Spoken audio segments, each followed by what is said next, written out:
The story of university students' strike is usually told largely from the point of view of the vandalism, rampage and the stampede usually associated with.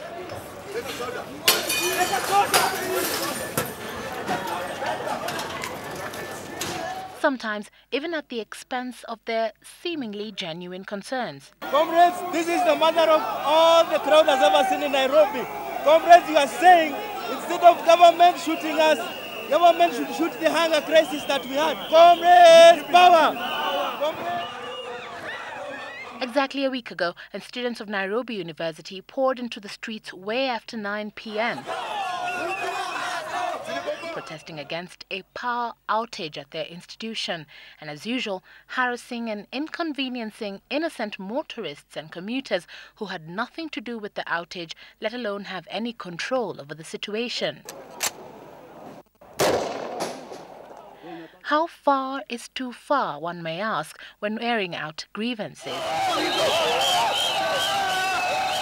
Who should suffer the consequences of such a combative approach, and who should pay for the inconveniences and damages caused by such unruly behavior? Evelyn Wambui, Monday Special. So there we have it. And even as that clip was playing, some of the students were asking, how can you prove that that's us?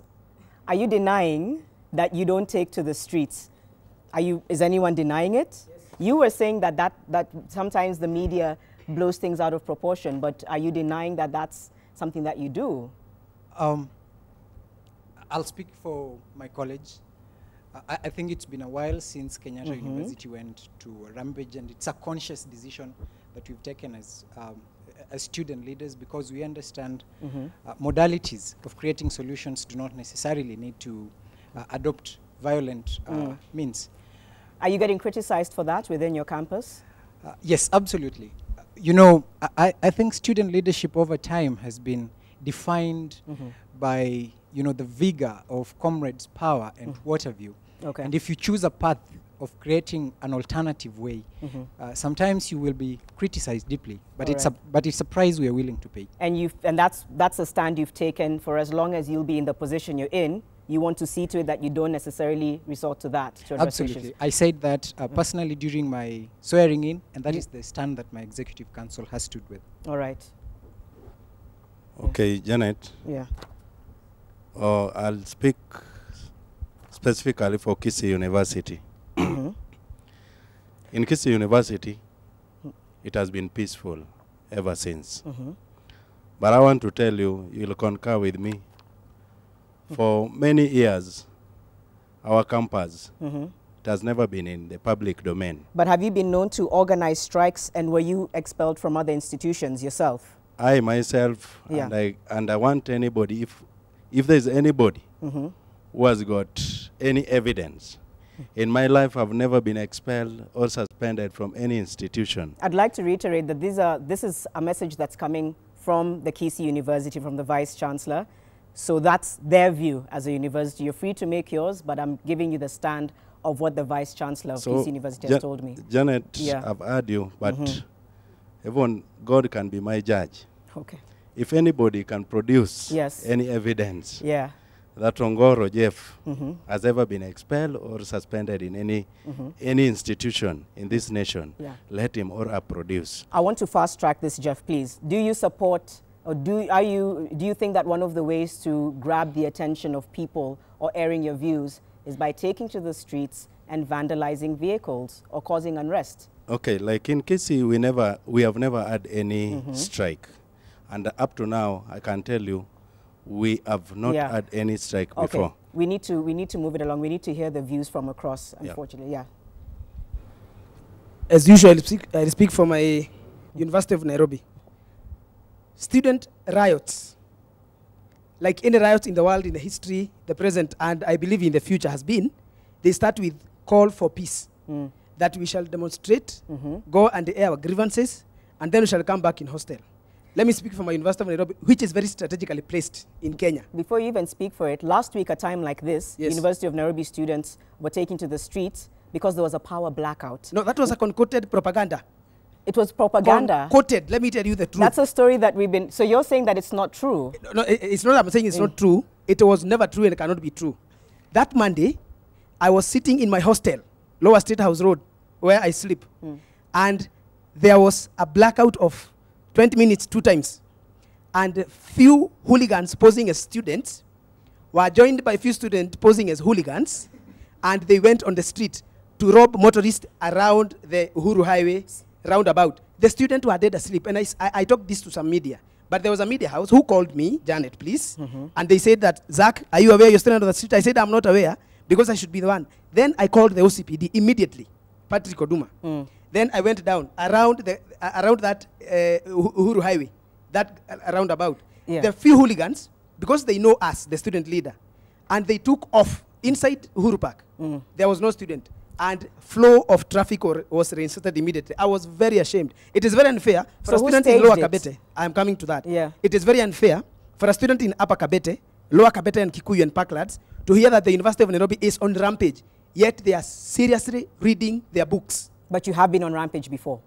We have sought ways of being addressed, not through rampage. Have you been on rampage before, yes or no? We have not been on rampage. We have demonstrated in peace. But it has never ended up in peace. Hooligans from Uhuru Park and Arboretum will always join us to come and rob people in the name of university student. This is where we eat the bitter pie. Student at the University of Nairobi has gone. But I can confirm that the few, I'm almost leaving office. And I called a call. I said that we shall not go in the street in my term, which we have not. But we have always sought ways of being addressed when we feel we are being ignored. Okay, I'm going to come back and get some more views. Let me turn to the panel now. We've seen the videos, we've seen the footage, we've reported the stories for many, many years. What are your initial thoughts, any one of you, from seeing that footage and your views on strikes? Striking, by the way, is a constitutional right, but the vandalism as addressing grievances, your immediate thoughts on that? It must be peaceful civil disobedience. It's something that is enshrined, and it is intended to achieve a certain objective. But the element of discipline must be there. If you look at it carefully, the strikes, popular protests, have overthrown governments. They've done it in Ukraine, they've done it in Iran, they've done it in many other countries. But during our time, maybe let me just make a confession. These demonstrations, or we used to call them combat with the police, were organized. And people knew what their objective were. Their objective was to send a message to the Moi Khan rule. Right. Did it ever spiral out into that? Once in a while, but in the majority of times, I remember that time there was certain introduction of structural adjustment programs. So students went to protest these kinds of biting economic situations. But I just to give them, it used to be organized in a manner. There used to be columns. People would just engage the police. And for you, you had a defined enemy, who was the state. The public is not. In fact, if a car passed by, oftentimes we will be given safe passage. And we will ask that driver, please make sure that you become part and parcel of this process of unrooting this regime. So you could win popular support, even in a mass protest. All right. Sorry. Okay. I think the truth is that there have been strikes, and we've seen them for a long time. But I want to say that it is never the right way to solve a problem. There is no way you solve a problem by creating another one. Okay. And I think what we need to actually do is address how can we solve our problems differently. We are agreeing that it's true that students have problems, just like we will continue having problems anywhere in society. But I think what we need to look at, both within the institutions and outside, even as parents, is how can we train our children as they're growing up to solve their problems in a better way. And I think the administration in the universities now is more listening, I think, than it has been before. Okay, we'll ask them whether or not you don't agree with that. Do you think that, okay, let's hear from someone from behind very quickly before we come to you, Mercy. So she said that right now the administrations have more of a listening ear. They can hear you out. Do any of you agree with that? You're saying no. Anyone agree with that? You don't agree, you don't agree. Okay, let's hear your view, Emmanuel. You disagree as well. What we are saying is that the administration basically is, it may appear in that sense from the outside, but within the institution itself, it may really not be the case. Because if really those avenues were open, then, because most of the time you'll find that those grievances that are being aired in those so-called strikes are usually addressed after you've striked and it's violent, and then the grievances are the same script will be repeated the next time around, because that's their way of addressing things. Emmanuel, do you agree with striking as a way to get people to hear your grievances? I personally do not agree with striking, although it's been created in the psychic of this nation that it's only strikes that are able to solve problems many a time, because when you look all the way from the lecturers to the teachers, only after people down their tools is when someone will pay attention and say, there's a problem here, let's go and tackle it. And that's not, because at the end of the day, it really affects the students. We don't really enjoy it. Okay, we'll wind up on that very quickly. Before I get to you, Anne, how has it affected you personally, Emmanuel? You're studying electrical engineering, that's what you told me. So it's prolonged, longer time in school than you had previously anticipated. Is that one of the reasons? Precisely so, because for instance, I'm taking electrical and electronics engineering. That's a 5-year program. That already is a lot of time, considering it's supposed to be 8 for 4. So it really does affect us, and we really don't enjoy it. But again, we really hope that more avenues will be open. I'll have to cut you there. Before we go to you, Dr. Jimoden, let's hear from you, Anne Mercy. Yes, thank you, Janet. No one wakes up in one morning and goes to strike or goes on a protest. There must be a serious grievance against them. There must be a problem that is affecting them, and it's stopping them from going on with their normal lives. So you asked whether we are listened to. Janet, there's a difference between being listened to and action being taken against that problem. So we all have problems as students, whether you have disability or not. If you raise it, is there something done, to prevent it or even to bring a solution to it? You don't feel that there is? Now, if there is no solution and you give them time and nothing happens. So you're saying it's justified. If there's no solution at all, then we're just going to take to the streets and cause mayhem so that people can listen to us. That's what you're saying? No, Janet. Last week. That's not what you're saying? What I'm saying is we have to keep it really brief. We have peaceful protests, right? And I'm for peaceful protests, because we very well know that people get injuries, some for life. And therefore, we cannot advocate for rampages on roads, and especially harassment of motorists. Even ourselves, we also get injured. So that is something we are not advocating for. However, Maxwell and Peter, before I come to you, can I please allow Dr. Jimoden to make a comment, and then I'll come to you, Peter. Janet, I think... They're saying that they're not listened to. And they've all said yes. I'm not so sure that they're never listened to. But I want to say this. We have to rewrite the script. How? At this point, they're saying at some point it becomes too much. How do you begin to rewrite that script? Universities are a community of scholars. We have the senior scholars, the teachers. We have the students who are younger scholars, who we are mentoring. And if the mission of university is to be met, which is to train, to teach, to research, and to impact society, then the perception of the society must be respected. If that perception has to be met, we must dialogue, and we must listen to one another, and then work out issues. We have to work out issues in the sense that if people are not listened to, and they take stones, for instance, if law breaks down, if people go to roads, you smash a car, maybe you are smashing your aunt. Afterwards, you know that you learn that it was your aunt. You have accomplished nothing. All right. Peter. Yeah, Janet, I've never supported a strike. I've always been on the side of dialogue. But I believe that dialogue is only important when it can yield solutions. And you don't feel like there have been solutions in the past with dialogue? Yeah, so many times they don't yield solution because the top management come with fixed mind and they want to impose things to students. And us, being the real advocate of students, we say no. And at that juncture, we are being victimized. All right, very quickly, we need to move to another topic and then wind up. I want to give my reaction about the way we solve problems. You cannot tell us to respect authority, yet us as students, we are not being respected in our positions. Respect is two-way. We raise our issues, you respond to our concerns. But if we respect you as our elders, as our authority, and as our parents, we come air our views to you, but you don't listen. How do you expect us to react? So there's clearly a very clear disconnect here. From what all of you are saying, you're talking, you're not being heard. And you're saying that there's an opportunity to be heard. I want to quickly, I know we have so much to say about that, but there's also been rumors about these strikes, student leaders being backed, being financed by politicians. That's been a very strong rumor that's existed, and that's why you continue to do what you do. Everyone wants to talk, but we have to really keep it short. And let's start with Zach, and then we'll come to you. And Maxwell, we have to give Maxwell a chance as well. In fact, if there used to be times when student leaders used to be compromised to act on an agenda of dark forces, it's not our time. So the essence of a politician coming to finance, and we have a politician, he can tell us whether he funds such things. If we get to a point where a student can be financed to strike, then it's really sad for our country in posterity. So you're denying it? I'm not only denying it, but it doesn't exist.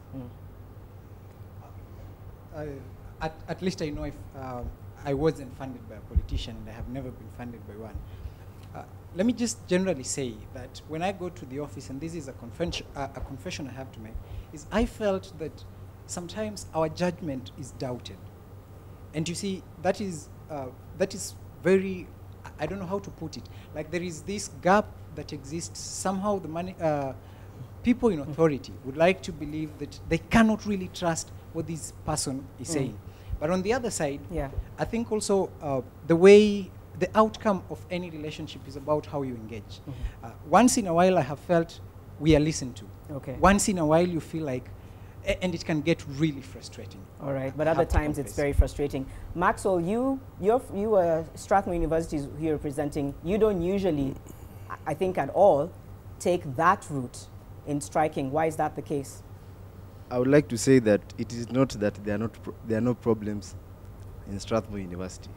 There are problems, of course, but one of the main things that we've worked on, especially between students and the administration, is trust. Okay. Are you listened to at your university?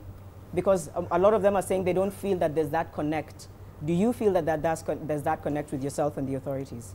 Exactly, because the university has certain policies that it has put in place to guide the administration on how they do things, and also the students on how they do things. So every party has a role to play. If the administration plays their role right, the students will not find themselves in a position of wanting to go to strike or wanting to express things in rampage.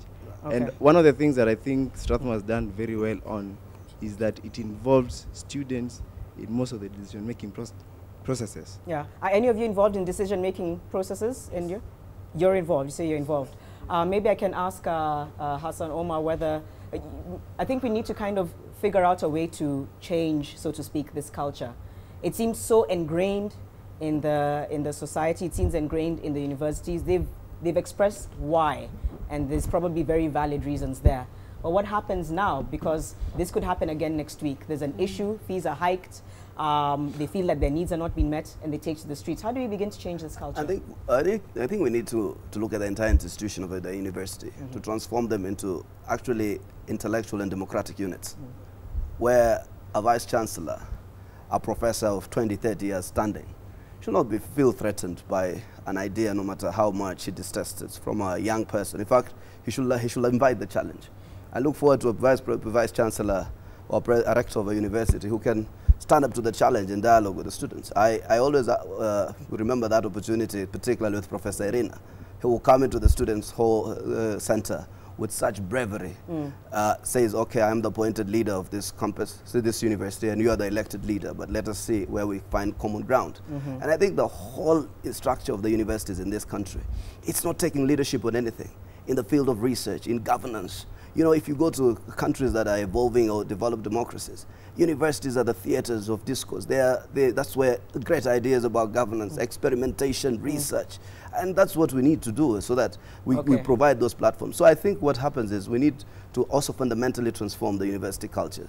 We need to transform the acts that establish these universities. We need to totally disengage government in terms of running of public universities, so that then we give them the character, so that they can accommodate the diversity of ideas and not feel threatened by a small. Do you feel that that's a valid point he's making? That's what needs to. Thank you, Janet. I would concur. We need to really keep it brief. We're winding up. I would concur with the senator. and I want to make a brief point to all of us who are listening. Society is all about every one of us. So take your rightful position. As a student, I should take my role. As a parent, do your role. As the administration, do your role. The government, the same way, and the society will run. Okay. Thank you. Peter, then. Okay, Janet, I just want to ask the administration of the day that when parents bring their children to these universities, you should take them like your sons and daughters, if not brothers and sisters. The administration? Yeah, the administration. Okay.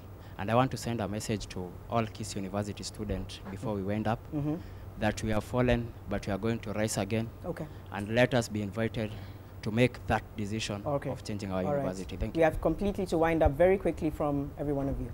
Very, very brief. Thank you. What is currently affecting us is the ongoing lecturer strike. And I think it is time to appeal to the government that they need to do something. This is the 5th day students are not studying. At least if this conversation has to make sense, then let the government also understand that they do not need to wait for us to suffer for so long before they act. So our appeal, and very strongly so, is that we need to see action from the Ministry of Education, from the Ministry of Labor, so that this industrial action comes to an end and we go back to our classes. Okay. Okay. Final comments, yeah. My appeal to the management of KISS University is that it is high time we come with the reality, into the reality. As in, we as student leaders, we are elected by the students to champion for their rights. And whenever we are elected, it is not a must that we have to agree with the management in each and every policy they are coming up with. So they should learn to respect Your the views. ideologies and the views of students leaders. Okay. And then at the same time, All right, fine. We have to give the two of them and then everyone else a chance? yeah, Okay, we wind up. cannot run a university with propaganda, just as the senator is saying. Okay. If, like on Monday, on All Tu- right, I'm sorry, I'm going to have to cut you there, Jeff, because we really need to keep it very brief. We need final comments from you and then final comments from the panel as well. Emmanuel and then Zach. So my first appeal will be to the university leaders also, because see, at times the system of elections is really messed up, and it's common knowledge in the streets that their campaigns are funded by politicians and all that. So it really is hard to convince students that sometimes the causes that they're advancing are really for the needs of the students. Because you see, if the same politician funds you, that means that he's buying your loyalty. That means that when it comes to you to advance his cause, you'll definitely have to advance his He's alluded to the fact that a lot of the that some politicians fund these strikes, which you are denying, but what are your final comments? Have you accepted that we are funded? I'm not accepted you're funded because I'm really not privy to that information. What I'm saying is, if someone funds you to get into that position, what makes us think that he won't be in a position to fund you to advance his interests? It's all about perception at the end of the day. Let me exit this discourse, probably for the final time, by saying that, Janet, when the country shall fix the software, all the issues you are seeing as debating will disappear. We will not have the issue of whether we should cut or not the wage bill, which the president and his deputy have really set a good pace. We shall not have the issue of whether the administration is genuine in dealing with the student body. It shall never arise again whether the students are justified to riot, to go to the street, or to demonstrate in any way. Once we fix our software as a country, the software is values. Wherever anyone stands, when the senator is contributing in a motion or financing, rather giving a motion in Senate, if everyone stand their value, the CEOs, the university lecturer, management, wherever, even in the media personalities, let us fix our software, and this country is going to go back, because you have, the hardware is fine. So next week or the week after, if you have a huge major issue, will we see you take to the streets? Will we see you protest until the software is fixed, so to speak? Is that something that we can... When we have a major issue next week, I believe it shall be addressed. How? By the relevant authorities and our part. Our part is always very, very genuine. Okay. Very quickly, we're completely winding up. Closing remarks from you. Thank you very much. I think it has come out very openly. I still believe we have to write the script.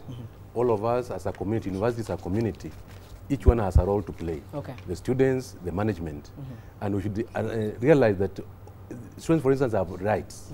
The administration has a mandate to run the university.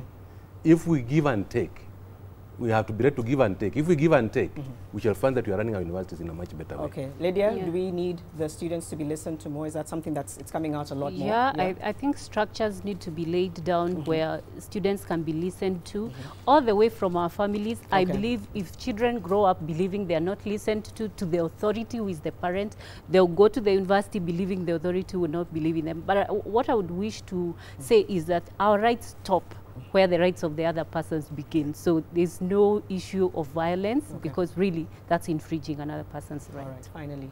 Times change, so must our strategies. At every time, you must make sure you carry the public in whatever agenda. And I think that way, you will be that student leader who eventually will be senator or will eventually be president. It starts now. It starts now. All right. Thank you so much. We're coming back right after the break with Hussein Mohammed to take some of your views. Stay with us.